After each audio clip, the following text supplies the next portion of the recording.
میں نے جو ریفلیکشن شیئر کرنی وہ سورہ مریم سے ہے. سورہ مریم میں پہلی ہی چند آیات ہیں اور یہ دعا کے حوالے سے میں انشاءاللہ آپ کے ساتھ اپنی ریفلیکشن شیئر کرتا ہوں. حضرت زکریا کی دعا بہت ہی مشہور دعا الحمدللہ, اور اس میں جو الفاظ ہیں ان کی دعا کے وہ میں انشاءاللہ آپ کے سامنے رکھنا چاہوں گا.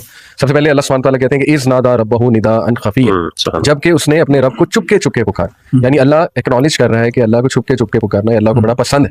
یعنی انہوں نے لونلینس میں اللہ سبحانہ تعالیٰ کو پکارا اور دل سے پکارا اور کہا قال ربی انی وہن العظم منی واشتعل الرأس شیئبا ولم اکن بدعائک ربی شقیا. یہ جو ایکچولی ورڈ ہے نا ولم اکن بدعائک ربی شقیا, کہ اے میرے رب میں کبھی تجھ سے دعا مانگ کر نامراد نہیں رہا. دیکھیں پوائنٹ ٹو نوٹ, ایک بندے کی اولاد نہیں ہے اور بڑھاپے کو وہ پہنچ گئے, ابھی تک جوانی سے بڑھاپے تک کتنی دعائیں کی ہوں گی اولاد سے, مطلب ملینس میں بھی, ٹھیک ہے اگر ہم اپنے کانٹیکس میں سوچیں, لیکن اس کے باوجود وہ مایوس نہیں ہے. ہم 2 دن دعا نہ پوری ہے ہم کہتے ہیں جی اللہ ہماری دعائیں نہیں پوری کر, ہم دعا کرنا ہی چھوڑ دیتے ہیں. وہ اللہ سے کہہ رہے ہیں کہ اللہ میں تو کبھی مایوس ہی نہیں ہوا آپ سے دعا کر کے. یعنی اس لیول کا اللہ سبحانہ وتعالیٰ کے بارے میں assumption. اور پھر دیکھیے اس کے آگے اللہ سبحانہ وتعالیٰ نے پھر ان کی دعا سنی, حضرت یحییٰ کی بشارت دی, اور اس کے بعد جب وہ بشارت دی گئی تو ہی واز سرپرائز, یعنی خود ہی دعا کر کے خود ہی سرپرائز ہو گئے. اکثر ایسا ہوتا ہے نا, بندہ ایک دعا کرتا ہے وہ پوری ہو جاتی ہے تو وہ سرپرائز ہو جاتا ہے کہ یار الحمدللہ اللہ نے دعا سن لی. تو یہ بہت ہی خوبصورت واقعہ ہے, اس میں بڑا ہوپ ہے, لیکن اس میں مین پوائنٹ یہ ہے کہ دعا کے حوالے سے کبھی مایوس نہ ہو, دعا کرتے رہیں, اسپیشلی ایسی چیزوں کی جیسے اولاد کے حوالے سے ہے, ایسی چیزیں جو آپ کے لیے صدقہ جاریہ بنے, بہت بینیفیشل ہے ان دس دنیا اینڈ آخرہ. کیونکہ آپ کو یہ کہہ سکتا ہے کہ میری فلانے سے شادی نہیں ہو رہی تو کیا میں ویٹ کرتی رہوں یا ویٹ کرتا رہوں اور دعا کرتا رہوں, تو وہ تو انسان کو اشارے پھر سمجھ جانے چاہیے اور انسان کو موو فارورڈ کرنا چاہیے. لیکن کچھ چیزیں وہ کبھی بھی دعا نہیں چھوڑنی چاہیے ان چیزوں کی, اور اللہ کے بارے میں حسن ظن کہ میرا رب تو وہ بہت رحمان ہے, بہت رحیم ہے, اور وہ ضرور سن رہا ہے میری دعا اور مجھے بہترین ہی دے گا, اور بس پیچھے پڑ جائے بندہ کہ اللہ مجھے یہ چاہیے آپ سے. علی بھائی آپ کی اسی بات سے نا مجھے اپنا بھی ایک واقعہ یاد آیا دعا کے لحاظ سے, کہ میں نے پہلے بھی مینشن کیا تھا ادھر کہ ہماری جو فرسٹ بورن تھی مریم, اللہ تعالیٰ نے اس کو اپنے پاس بلا لیا تھا. تو اس کے بعد ہمیں بڑی خواہش تھی کہ اللہ تعالیٰ اولاد دے. تو دسمبر 2019 میں نے عمرہ کیا تھا کووڈ سے بالکل پہلے, اور مجھے یاد ہے جب میں نے کعبہ کو پہلی دفعہ دیکھا, پہلی میری نظر جو پڑی کعبہ کے اوپر, تو میں نے یہی دعا کی اللہ تعالیٰ سے کہ اللہ تعالیٰ نیک صالح اور صحت مند اولاد دے مجھے. اور میں نے اللہ تعالیٰ سے یہی کہا کہ مجھے اولاد انہی کنڈیشنز کے ساتھ چاہیے. یعنی اگر اولاد نیک نہیں ہے, صحت مند نہیں ہے, تو پھر اولاد بھی نہیں ہے, مجھے اولاد بھی نہیں چاہیے, سیدھی سی جو بات ہے. اور ہمیں بھی سب اپنی اولاد کے لیے نا یہ دعا مانگنی چاہیے کہ اللہ تعالیٰ ان کو نیک بھی بنائے, صحت مند بنائے. تو میں نے جو کعبہ پہ میری پہلی نظر پڑی تھی تو میری نا دل سے یہی دعا نکلی.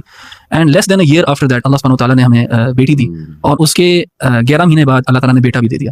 تو لیس دین 2 ایئرس کے اندر اللہ تعالیٰ نے مجھے ایک بیٹی بھی دی. اور یعنی میں بھی کبھی بھی واللہ کبھی بھی میں مایوس نہیں ہوا, یا اللہ تعالیٰ نے مجھے کبھی مایوس نہیں کیا جب بھی میں نے اللہ سبحانہ تعالیٰ سے مانگا ہے. اور اس میں نا ہمیں ایک اور بات بھی یاد رکھنی چاہیے جو رسول اللہ صلی اللہ علیہ وسلم نے ہمیں واضح طور پہ بتایا کہ انسان جب بھی دعا کرتا ہے اللہ تعالیٰ سے تو ون ون سچویشن ہوتی ہے. کیوں؟ کیونکہ 1 of 3 things happen. ان 3 میں سے ایک چیز ضرور ہوتی ہے, اور یہ تینوں چیزیں ہمیں نا یاد رکھنی چاہیے کہ جب بھی آپ دعا کریں گے نا ان تینوں میں سے ایک چیز ضرور ہوگی. پہلی چیز یہ ہے کہ ہو سکتا ہے کہ آپ کی زندگی کے اندر وہی جو آپ دعا مانگ رہے ہو وہ اسی طرح قبول کر لی جائے اور آپ کو آپ کے سامنے مینیفیسٹ کر دی جائے وہ دعا.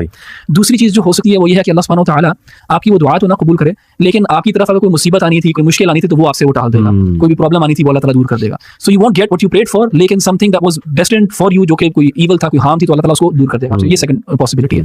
تھرڈ پاسبلٹی یہ ہے کہ اللہ سبحانہ وتعالی نہ آپ کی دعا اس دنیا میں قبول کرے گا, نہ آپ سے کوئی مصیبت ٹالے گا, لیکن آپ کے لیے اور میرے لیے کچھ بہتر رکھ لے گا اس دعا کے عوض آخرت کے دن. یہاں تک کہ رسول اللہ صلی اللہ علیہ وسلم کہتے ہیں کہ انسان کو جب اس کے جو ڈیڈز ہیں وہ پیش کیے جائیں گے تو اس میں جو گڈ ڈیڈز ہوں گے تو وہ انسان کہے گا کہ میں نے اس کے لیے کوئی عمل ہی نہیں کیا, تو اللہ سبحانہ وتعالی کہے گا کہ تم نے فلاں فلاں دعا کی تھی جو میں نے قبول نہیں کی, اس کا عوض جو ہے اس کا اجر جو ہے میں آج تمہیں دے رہا ہوں. تو انسان اس وقت ہوپ کرے گا کہ کاش میری کوئی بھی دعا دنیا میں قبول نہ ہوئی ہوتی اور سب مجھے جو ہے نا اجر ادھر ہی مل رہا ہوتا. سو یہ 3 پاسبلٹیز ہیں, ان میں سے ایک ہوگی ہی ہوگی. تو اگر یہ یقین ہونا انسان کو کہ دعا is always a one one situation, تو وہ دعا کثرت سے کرے گا بھی اور مایوسی بھی نہیں ہوگی کہ قبول ہوئی کہ نہیں ہوئی. قبول تو ہوگی قبول کا, مگر قبول کی نوعیت کیا ہے, ان 3 میں سے ایک نوعیت. اور اس میں نا جیسے علماء نے یہ کہا کہ جو قبولیت ہے نا, جو بظاہر جو قبولیت سے مراد یہ ہے کہ جو ملی, جو مانگا وہ مل گیا, یہ سب سے ہلکا درجہ, سب سے نچلا درجہ کہ آپ نے مانگا کو مل گیا. دوسرا درجہ ہے کہ انسان کو اللہ نے نقصان دور کر دیا. اور کبھی انسان لاجیکلی اپنے آپ سے پوچھے کہ اگر مجھے آپشن دی جائے کہ مجھے کوئی چیز مل جائے یا کوئی نقصان سے میں بچ جاؤں, کس کو پریفر کرے گا؟ ہمیشہ انسان نقصان سے بچنے کو پریفر کرے گا.